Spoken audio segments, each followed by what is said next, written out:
자, 문재인 대통령의 모습이 보이네요. 네, 어제 문재인 대통령 취임 3년을 맞아서 특별 연설을 했는데요. 앞서 말씀드렸던 몇 가지 사항이 있죠. 고용보험 관련된 내용인데 대통령의 말씀 잠깐 듣고 얘기 나눠보겠습니다. 모든 취업자가 고용보험 혜택을 받는 전국민 고용보험 시대의 기초를 놓겠습니다. 위기 극복과 함께 선도형 경제로 전환하는 발판을 마련하겠습니다. 네, 자, 먼저 이 사이에 이제 새로운 패널이 오셨기 때문에 소개를 좀 드리겠습니다. 장성철 공감과 논쟁 정책센터 소장 오셨습니다. 자, 어서 오십시오. 네, 안녕하세요. 자, 문 대통령 어제 저 말씀 나눴습니다만 이제 아까 제가 모두에 말씀드렸지만 대통령 선거까지 가는 과정이 굉장히 뜨거운 이슈가 된다고 보겠죠? 그렇습니다. 네. 앞으로 이제 대통령 선거가 2년 후에 남았는데 기본적으로 저러한 문제들을 대통령께서 2년 후 이제 나머지 집권 기간 동안 얼마나 잘 해결하느냐에 따라서 나라의 운명과 미래가 좀 달라질 것 같다. 그런 생각이 듭니다. 자, 그러면 이제 대통령이 이제 3년을 맞아 굉장히 야심찬 프로젝트를 내놨습니다. 오늘 뭐 여기서 길게 얘기할 내용은 아닙니다만 앞으로 뭐 충분히 기회가 있을 테니까 더 시간을 좀 내보도록 하겠고요. 대통령 이제 3년 취임 맞아서 지지율이 굉장히 높게 올라가면서 뭐 여기저기서 칭송의 목소리도 많이 나오고 그러네요. 그런데 그의 칭송일지 아부일지 이게 아첨일지 이게 충성의 표현일지 이걸 어떻게 해석해야 될지 모르겠지만 이 민주적인 사회에서 저렇게 대통령을 왕으로 비유하는 것이 맞는 것이냐라는 저런 생각이 들고요. 네.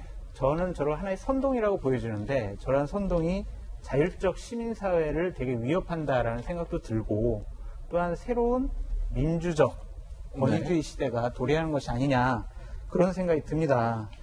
기본적으로 민주주의 사회에서 국민의 선택으로 선택된 대통령을 왕으로 비유하는 것이 맞는 일이냐라는 것이 상당히 의아스럽고 민주화 운동을 했다라는 이광재 당선인께서 저런 얘기를 하셨다는 것 자체가 상당히 충격적입니다. 아, 자, 그렇다면요. 이제 이광재 이제 이 당선인이죠. 전 강원지사가 했던 말 때문에 먼저 말씀을 주셨습니다만 네. 어떤 말씀을 했는지 저희가 음성 직접 듣고서 얘기 이어가겠습니다.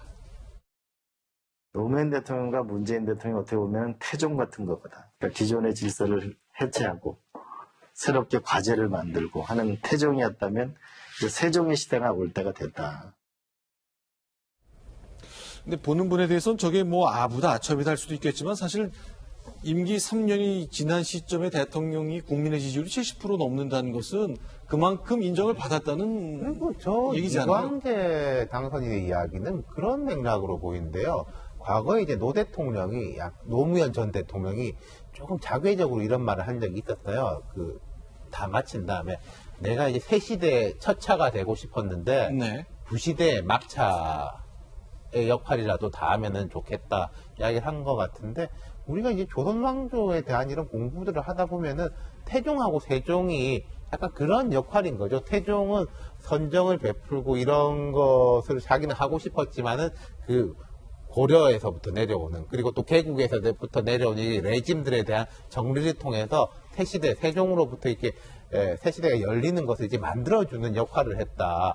그런 것이니까 저는 이광재 당선이 말한 것도 그런 맥락으로 저는 받아들여집니다. 예, 저도 동의하는 게 이제 태종 이방원 같다고 한 게 그 어떤 그 조선 시대 가서 막 용비어천가처럼 우리가 문비어천가가 아니라 네. 그 역할을 말씀하신 것 같아요. 시대 상황이 그 당시에도 어떤 기존 질서를 해체했다라는 의미 자체가 지금 비교해 보면 4차 산업혁명 시대를 또 목전에 앞둔 시기이면서도 이제는 포스트 코로나 시대지 않습니까? 이런 부분에 있어서 문재인 대통령, 문재인 정부가 다음 세대를 좀 더 이제 미래가 밝은 세대를 이어갈 수 있는 그런 역할을 하는 것이지 태종같이 뭐 훌륭하다 이렇게 해서 막 아부하는 걸로 비춰질 수는 없을 것 같아요. 또 한마디 말씀드리면 태종이라는 분이 잘한 분도 있지만 못했을 때 뭐 정몽주 같은 거 없앴을 때 하여가 뭐 단신가 이렇게 했을 때처럼 또 왜곡해서 해석하면 문재인 정부가 그럼 태종처럼 독선적인가 이렇게 또 왜곡할 필요는 없다라는 거죠. 저는 예.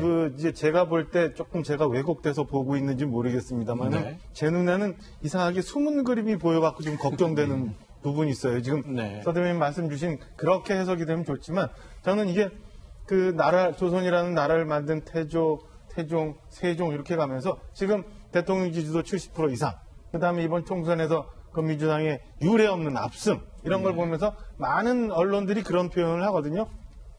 대한민국의 주류 사회가 바뀌었다.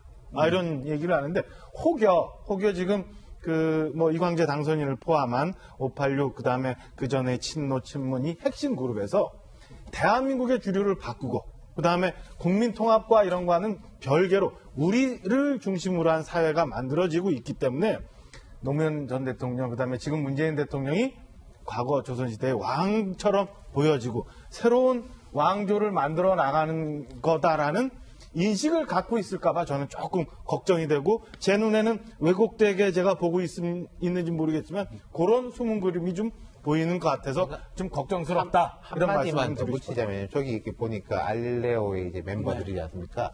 만약에 저분들이 그런 왕조적 인식을 갖고 있다면은 야당한테는 오히려 도움이 있겠죠. 그러니까 그렇다고 중요한 한다면. 거는 이제 네. 과거 몇 년 전에 가면은 돌부리에 채도 누구 때문에 이랬다 이러면서도 패족이라고 스스로 얘기하면서 반성해 왔기 때문에 오늘날 있었는데 그런 것들을 잊어버리고 모든 게 다 막 가다 보면 좀 잘못될 수도 있다. 그럼 이제 야당한테 그게 도움이 가고 저는 이제 여고 야공간에 그냥 야당이 우리가 세종 되겠다 그래. 코로나 잘 맞고 하셨으니까 문 대통령 우리 인정할 거 인정한다. 근데 다음은 우리가 세종이다. 그랬으면 좋겠어요. 아니 그게 어떻게 지금 민주주의 사회에 자꾸 왕을 자꾸 이렇게 이런 식으로 표현을 근데 하냐고. 저건 제가 다른 나라에서도 영국에서도 무슨 헨리 5세, 헨리 8세 이런 이야기는 다 나오는 거니까 거기에 대해서 너무 저는 이걸 뭐 왕이냐 이럴 필요는 없을 것 같아요. 그러니까 우리 서 대변인께 좀 말씀드리고 싶은 게 뭐냐면 이광재 당선인이 한 방송 내용과 말한 내용이 어디 코로나 이후 시대에 새로운 4차 산업혁명 이후의 시대를 열겠다라는 그런 말이 어디 있어요. 그렇게 해석하시면 안 될 것 같고요. 어쨌든 지금 21세기 민주주의 사회 아닙니까? 그리고 지금 코로나 때문에 앞으로 문재인 대통령의 집권 2년차 상당히 어려워질 거라고 얘기를 하고 있는데 저러한 칭송이나 압으로 보이는 저러한 말보다는 응원이 필요할 것 같아요. 경제 어려워지니까 우리 대통령 응원하자. 이런 식으로 해야지, 왕, 말씀 거역하면 반역. 이런 식의 논리가 전개될 수가 있으니 저런 말은 좀 조심했으면 좋겠다라는 생각이 듭니다. 일단 좀 짧게 정리를 하자면 앞으로 어떤 비유를 들더라도 왕조를 비유하면 별로 재미를 좀 보지 못할 것 같다는 반응은 최소한 여기서 좀 알 수 있을 것 같습니다.